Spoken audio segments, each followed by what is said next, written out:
I like the part where you clap for me coming up like I do anything except say exactly these words. That is Sharon. Sharon is a person. That person will say words. That's actually the worst intro ever. I have a little bit better one for Sharon Steed, which is why I was excited to give it. That I met Sharon first. Jim, are you here at Madison Ruby? Jim is maybe in the audience, maybe not.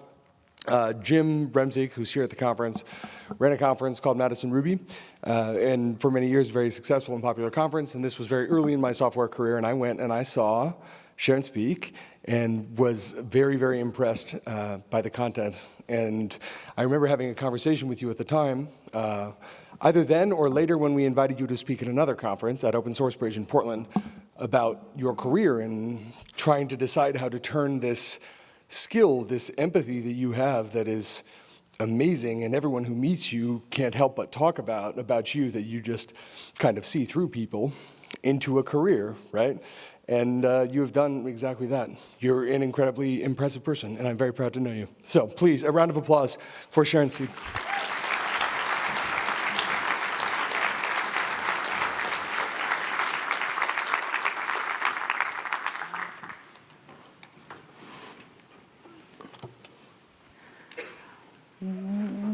When's the last time you felt vulnerable at work? Well, I feel vulnerable all the time because I am a person who stutters. I have always felt a little bit concerned and a little bit intimidated by times when I have to talk to people because I never know how the words are going to come out of my mouth. I never know if I'm going to be fluent.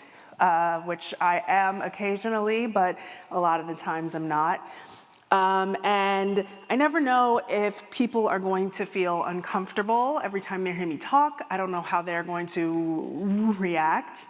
And I don't know if I'm just gonna fall back on old habits like changing words or just avoiding conversations entirely. However, even though stuttering has been a very difficult part of my experience, it's also taught me something incredibly valuable, and that's that my vulnerability is actually a great way to help build relationships, sincere, good relationships with other people. And that's because we all have some sort of insecurities.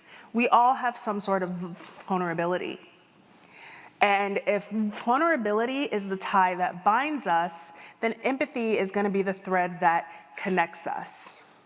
It's in that consistent pursuit of vulnerability, of understanding other people, that they feel a lot more comfortable and confident talking about their own vulnerabilities and their own insecurities. And if people feel safe, they feel included.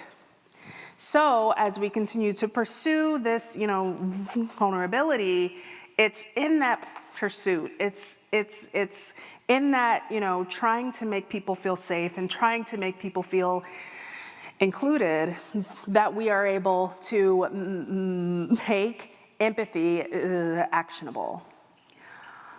Hello, my name is Sharon Steed. I am a keynote speaker and empathy consultant, and I'm a person who stutters.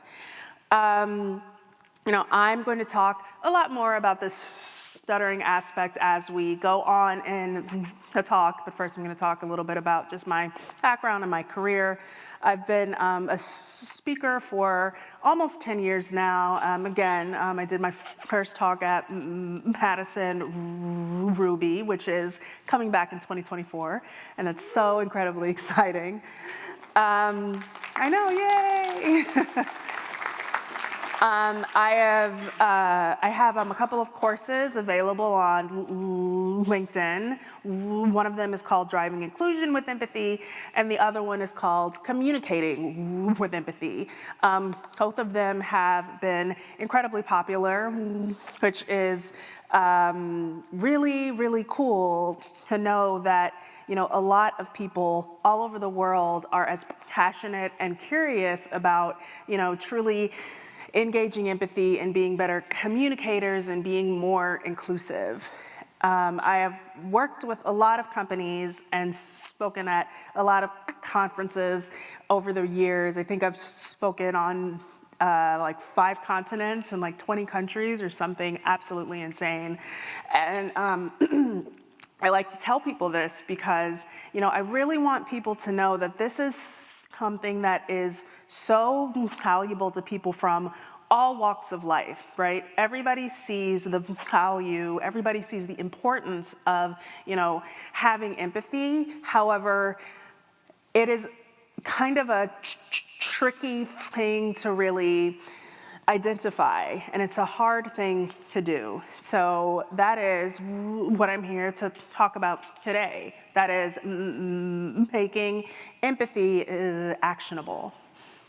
So in order to, define empathy on our own terms and to turn it into a more action-based thing, we first have to talk about, why empathy is important.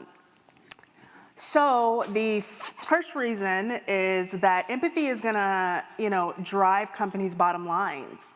And that's because it's really gonna build a lot of trust.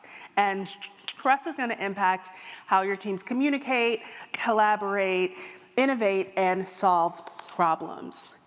Companies with a high employee engagement experience 23% higher profitability. That is a lot of more money that your companies can make. And that, kind of goes back to, teams just being a lot more productive if they can work better together. But the problem here is that according to Gallup, only 21% of US employees agree that, they trust the leadership in their organization. So if there is no empathy, your company is going to be less profitable. If there is no trust, there is no empathy. Empathy is going to increase employee engagement. Engaged employees are going to be satisfied, productive employees, right? So companies with a low employee engagement experience 43% higher turnover. I talk a lot to HR groups, HR organizations, and a thing that they, discuss a lot is how expensive it is to constantly, hire employees. But then also, it takes a lot of time, right? I think from the time one employee leaves to when you have another one in their seat and being productive, I think the average amount of time is something like 9 months, right? So if we have a little bit more empathy as a company, you aren't going to be experiencing those kinds of problems, right? You are going to have engaged employees, and engaged employees are going to stick around. And, to that end, empathy is going to, keep employee retention rates, incredibly high. So I like this stat because I think it goes to show, one, how confident a lot of employees are in their abilities and how much power they feel like they have in their other ability to find other employment, right? So 80% of employees are willing to leave their current roles and they feel that they could confidently find another job. So employees are going to want to stay at your company, or if you're a manager, they're going to want to stay on your team if you show them a little bit more empathy. The problem, though, is that, it's kind of difficult to really define what empathy is, and if we can't define empathy, then we aren't going to be able to truly engage in these empathy behaviors. So let's talk about what empathy really is. The dictionary definition is the ability to understand and share the feelings of another person. Now, I think that that definition is perfectly fine, but the problem is that it doesn't tell you the how, right? And that's because empathy as a noun is an idea. It is intangible. It doesn't really have any meaning until you give it some sort of definition that's going to work for you in your own personal experience. And so for me, as a person who stutters, I had to learn what empathy was, both the hard and fast way, very, very early on in my life. So this is me. I'm around 3 years old. I know, I'm adorable. And this is around the age that I began to show some signs of having a speech impediment. But my parents weren't all that concerned because a lot of kids who are around this age either stutter or they have like a lisp. They have something about their speech that isn't quote unquote normal, right? I think something like 95% of kids have a speech impediment at around the ages of 2 or 3, but by the time they hit the ages of 5 or 6, they outgrow it and it goes away forever. Obviously, that did not happen with me. So very early on, I developed these sort of communications neuroses. I would be in conversations with people and I would constantly be thinking about, the words that I was going to use in order to get my point across and be as fluent as possible, right? So I would change words in my head. I would use a lot of filler words like ums and ahs and knows and likes and all of that stuff. And I eventually came to a point where I was just not going to talk about topics where I knew that I was going to have a really hard time being fluent. So anytime I had to talk about myself, I was incredibly demure. I was shy. It probably came off as smug. And I never meant that, of course, but it was because I was just so afraid of talking. So I go through, schooling years, I go through college, I hit into my 20s, I go out into the workforce, and, I quickly realized that the only way that I'm going to be able to create the life that I really desire, the life that I want, is if I sort of overcome this fear I have of talking. Now, when you are, young, when you're in your 20s and you're going to these events like, this, and you have to, talk to people and tell them about yourself and here's what I want to do and here's the kind of work I'm in, that stuff, as you do it more, it gets a little bit more comfortable, you get a little bit more confident. I wasn't doing any of that stuff at all. I was avoiding these kinds of things because I was so afraid of how I spoke. And so I knew that I had to sort of overcome this fear.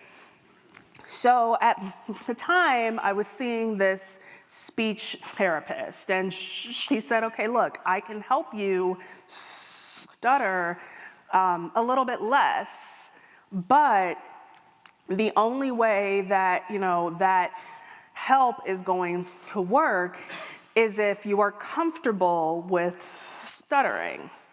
I almost flipped over the table Teresa Real Housewives of New Jersey style. How am I supposed to be comfortable with this thing that I've been so uncomfortable with for my entire life, ever since I was very, very young? I mean, at this point I was, in my late 20s, so 25 years. How am I supposed to be so comfortable with something that has caused me so much trauma? And so, I sort of was like, well, okay, I guess I can hear you out. And so she suggested I pursue public speaking. And so the first talk I gave was to a graduate seminar at Northwestern. It was a fluency seminar in the speech and language pathology program.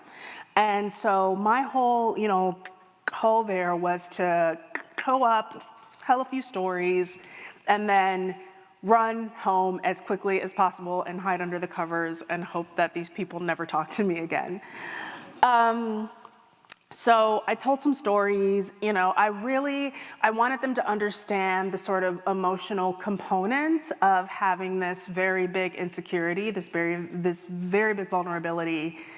And what ended up happening was that they asked me a ton of questions. I mean, I'm talking like an hour's worth of questions, and I thought this was absolutely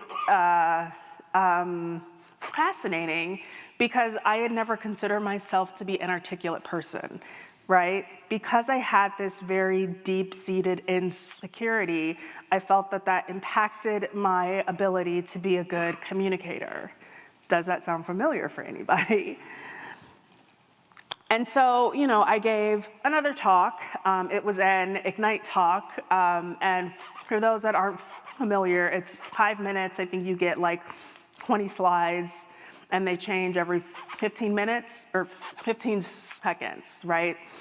And so, I gave this talk, and it was also impactful. And then I spoke at Madison Ruby, and it was also impactful. And I continued to speak at these conferences. And so in the beginning, it was very much like I'm just gonna do this because people keep inviting me to do these things. But then it slowly begun to become clear that I was sort of delivering a message of, one, empowering your insecurities. All of us have some sort of vulnerability, and it holds us back in some way. But what would our lives be if we faced those fears head on? The other thing that I think my talks really got through to people in was that, I was teaching people how to truly engage empathy in a very actionable way. So because it is occasionally difficult to hear me speak, it's occasionally difficult to, understand the words that I am saying, people really did have to pay much more attention. They had to listen really, really hard, right? And they had to put down all of their sort of distractions and really put all of their energy into hearing me. And that act right there was what taught people how to, get into the correct empathy mindset, right? Empathy as a noun is an idea. It is intangible. It doesn't have any real meaning until you give it, some sort of definition in your day-to-day experiences. And because I was stuttering and I was forcing people to sort of face their own insecurities and forcing them to invest energy into hearing me speak, I was able to teach audiences how to turn empathy into a verb, into a choice. So again, empathy as a noun is an idea, but empathy as a verb is a choice. And it's a choice that you have to make every single day. And it's also a great choice to make, especially when you are at work or when you are trying to be more vulnerable. So I've called this talk Making Empathy Actionable, and we are going to get there, I promise. But I want to take a moment to talk about vulnerability as a performance factor, because you can't talk about being empathy and engaging in empathy behaviors until you talk about being a more vulnerable person just in general. And so here's where I'm going to talk a little bit more about just one particular experience I had in my career. So this is a screenshot from one of my LinkedIn learning courses, Communicating with Empathy. This course has something like 600,000 views, right? It's been incredibly, incredibly successful, and the entire team that worked on this course, all of us are very proud, right? And so I see this and I think, wow, that looks so professional, it's so well done, and we did very, very good work.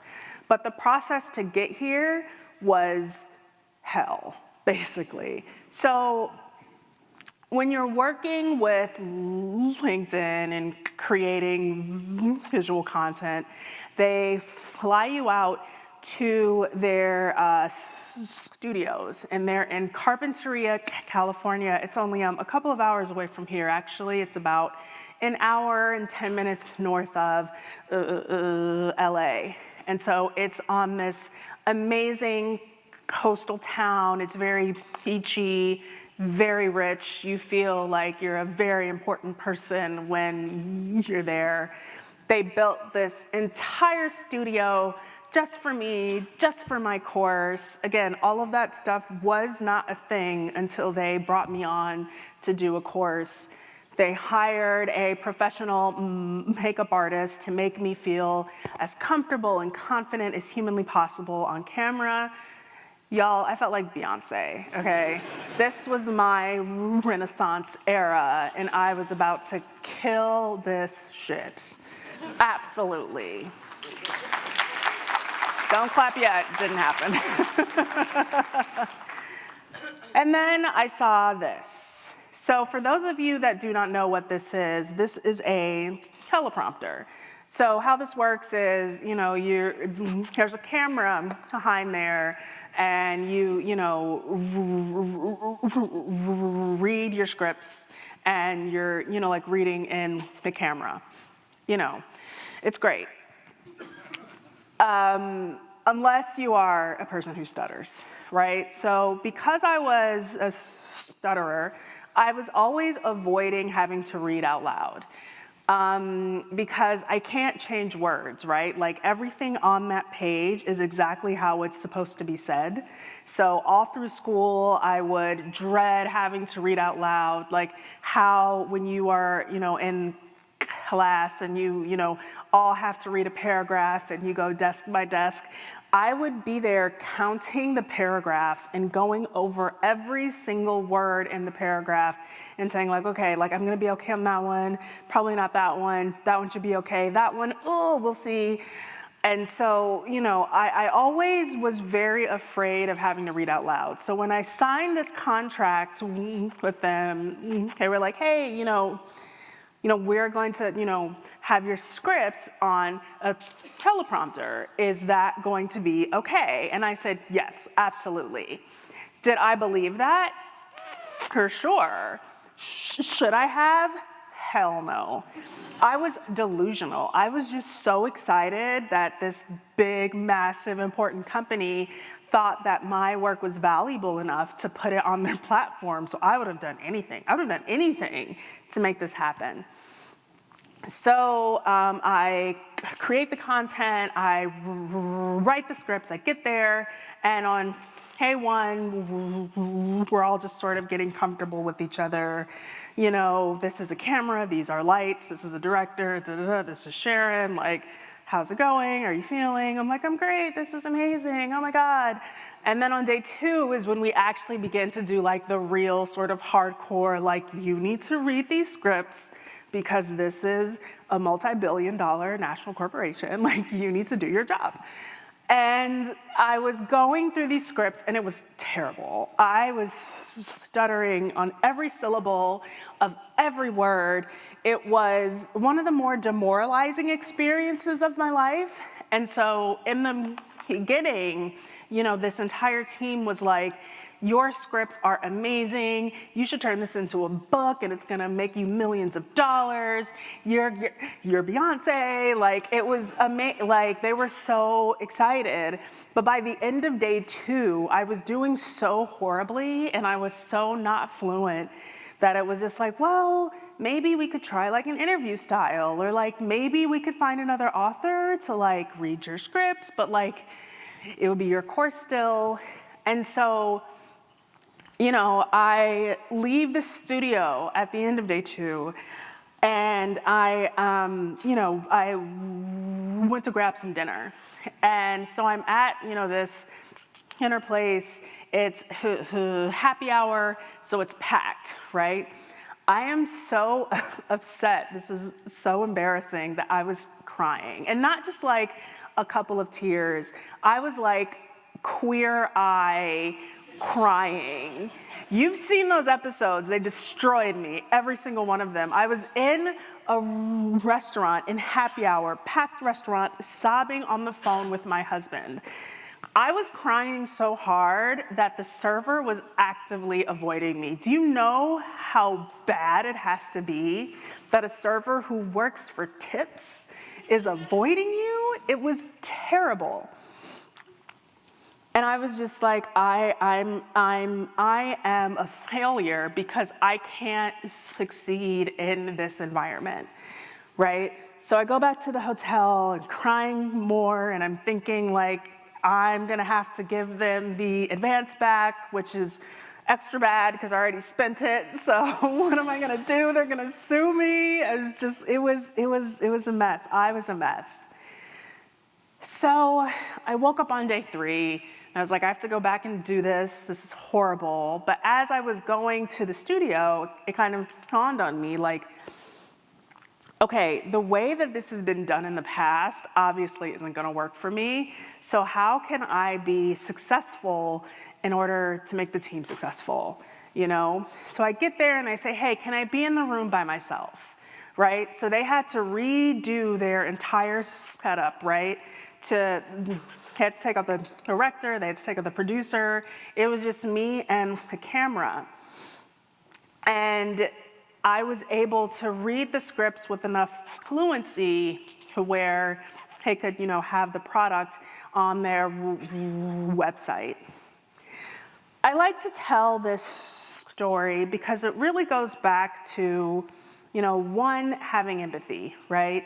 I understood that the product I was giving them was not up to par, but they also understood that I was sort of a special circumstance, right? And we both understood that we had to do this thing in a way that hadn't really been done before. So I had to be openly vulnerable. I had to say, hey, look, this doesn't work for me, right? Just because all of the other thousands of authors that you have, you know, done this work with have been able to do this content in this way, it doesn't mean that's going to work for me.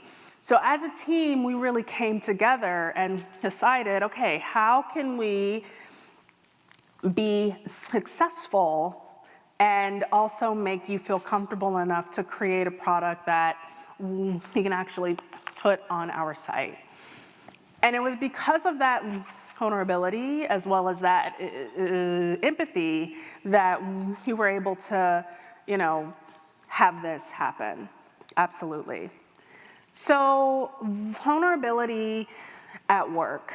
I really want to stress this here because it's important to share your experiences, right? It's important to tell people, like, just because a thing has been done one way for all of these years and for all of these people, it doesn't mean that that's going to be good for me. And it's important for you as the listener to say, hey, that's okay, right? It's okay if we do things a little bit differently. And it's okay to share your emotions. I think that we spend a lot of time trying to be incredibly tough and incredibly like, no, I'm fine, everything's fine. But it's okay to not be okay. And it's okay to tell people that as well. So how do you be more vulnerable at work? Well, you have to trust other people. We talked about, you know, like earlier, how trust is, you know, one of the most important factors of truly being empathetic at work. Well, if there's a culture of trust, there's going to be an automatic culture of inclusion, right? People are going to feel more comfortable and confident communicating, and they're going to be better collaborators as a result. Again here, you know, if you are allowing other people to be vulnerable, there has to be an environment of safety, and you also have to, have an inclusive culture. I mean, everything kind of comes back to inclusion if you think about it. And individuals need to be able to say the things that they need to say and to be able to ask for what they want. Again, just because something has been done one way for all of this time, it doesn't mean that's the only way that a thing can or should be done. So we've talked about what empathy is, why empathy is important, and how that relates to vulnerability. But now let's talk about how to turn empathy into a real behavior, right? Let's talk about making empathy actionable. So your key empathy behaviors, right? This is a system I created that helps people break down how to truly engage in empathy behaviors in order to create more empathetic cultures, right? It's the core components required to get into the empathy mindset. And it's also going to be your specific process to make empathy truly actionable on your team. So what are the key empathy behaviors? They are patience, perspective, and connection. Now, all of these things, I know they don't seem like actual behaviors currently, but they are all things that should be considered active parts of your existence. So let's begin with patience, right? So by patience, I mean to actually be present, right? Be aware of what's going on in the space around you. I think we live in a world where we're constantly bombarded with so much content, so much information. There's a 24-hour news cycle on about 35,000 different channels. We have like 150 different social media platforms, like 100 of them are Twitter, essentially now.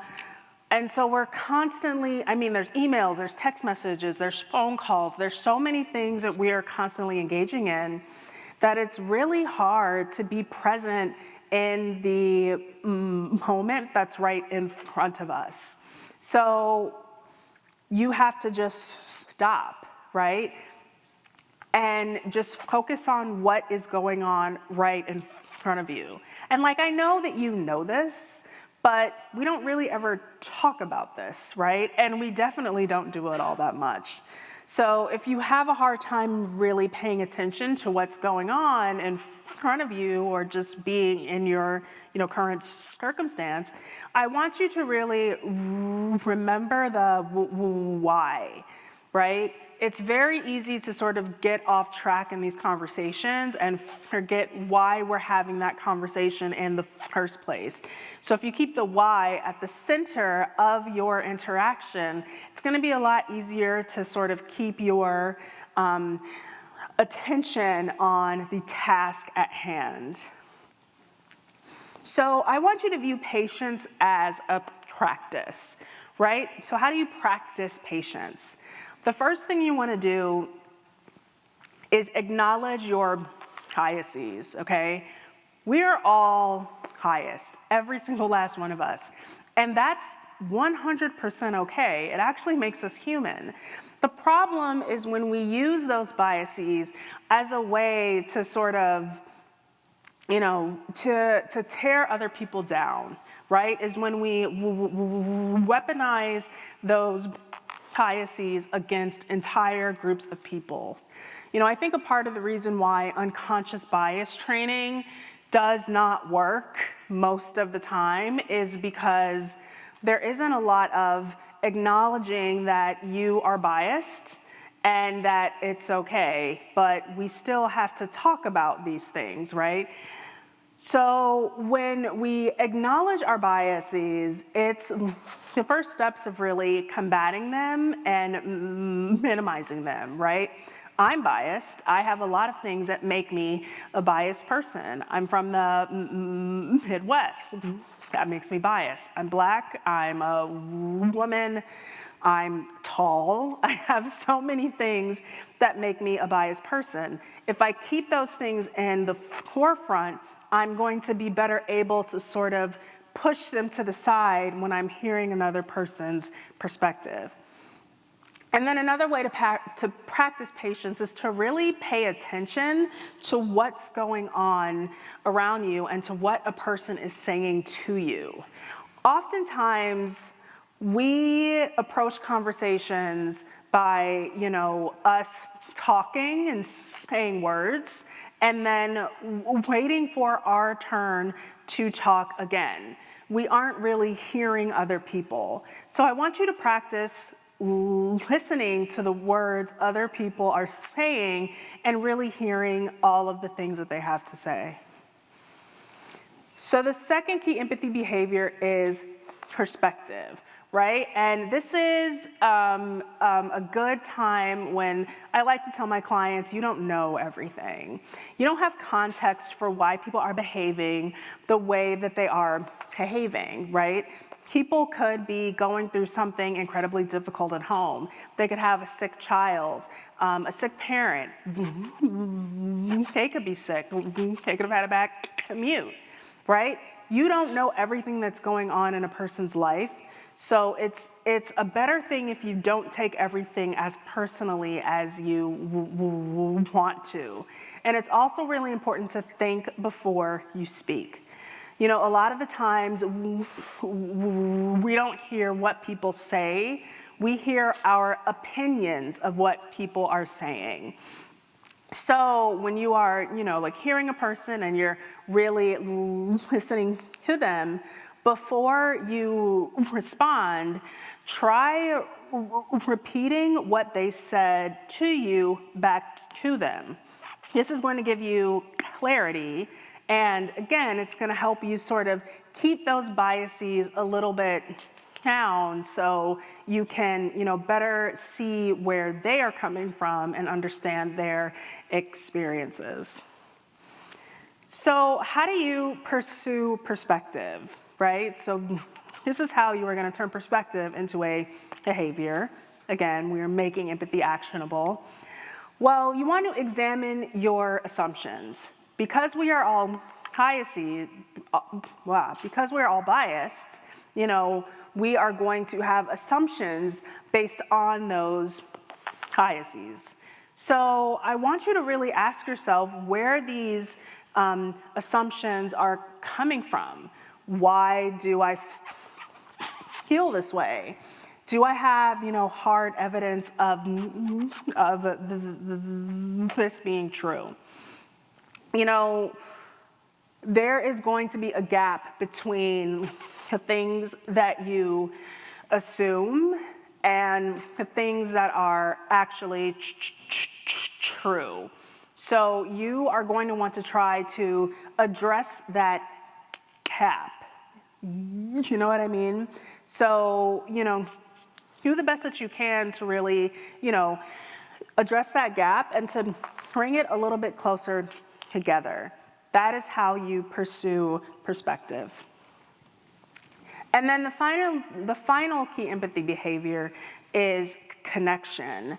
Every interaction is going to be its own entity, right? Every time you talk to a person, it's going to be an evolution of your relationship, and it's also going to, build on where you have already come from and connect to where you are going with this person.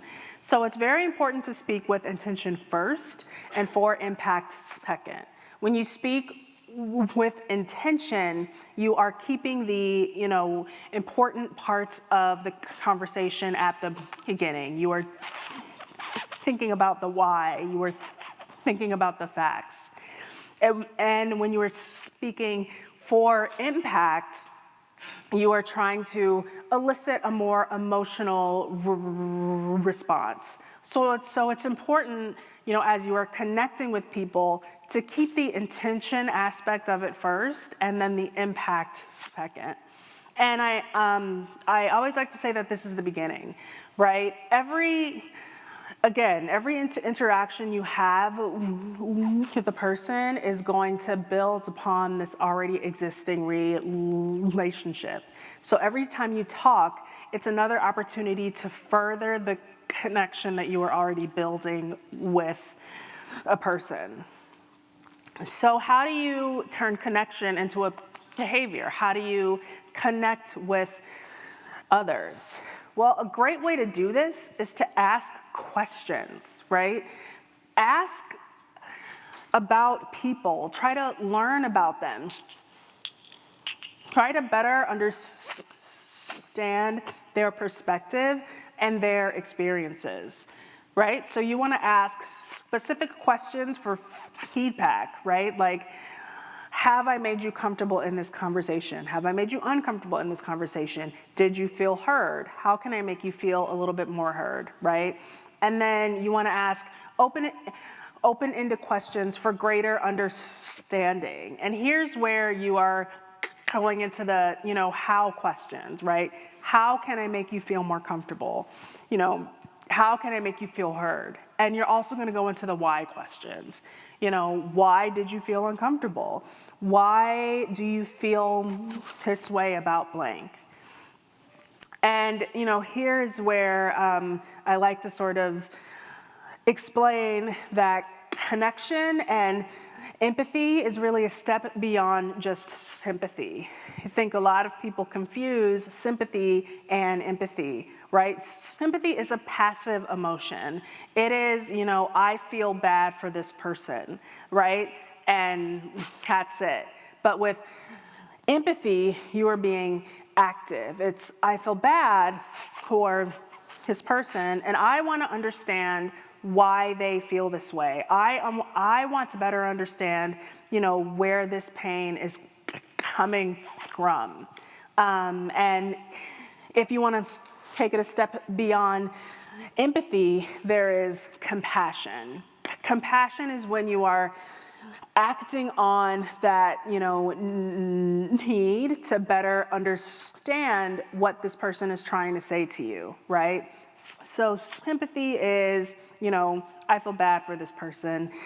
Empathy is, I feel bad and I want to understand. Compassion is, I feel bad, I want to understand. How can I help you be better? How can I help you feel better? How can I better connect with you? So to close this out, and I know this is a horrible graphic, I am not a dev, and secrets out, I don't know Ruby, very sorry. When you were thinking about these key empathy behaviors and making empathy actionable, this is a process that is going to continue on, right? You are going to approach every interaction from a place of patience. You are going to hear what everybody has to say. You are going to pay attention to people. You are going to give them all of your focus as well as your energy. You are going to constantly pursue perspective, right? To better understand where people are coming from. And then you want to continue to try to connect with people as often and frequently as you possibly can. And that connection is going to go back to being patient, right? So, if you are trying to make empathy actionable, you want to, constantly practice these three things. You want to be patient, you want to pursue perspective, and you want to continue to connect with others as a way to drive inclusion, improve communication, and be more collaborative with empathy. So that's all I have today. This is my contact information. I have a website where you can see all of the work that I do. I also have a LinkedIn newsletter. It's called Lead with Vulnerability, where we talk about different things like how to, just bring your humanity to work. And I also give a 5-minute keynote a few times a month just to give people a little bit of a taste of how I speak. So thank you so much for having me, and I will be around for the next day or two, so come over and say hi.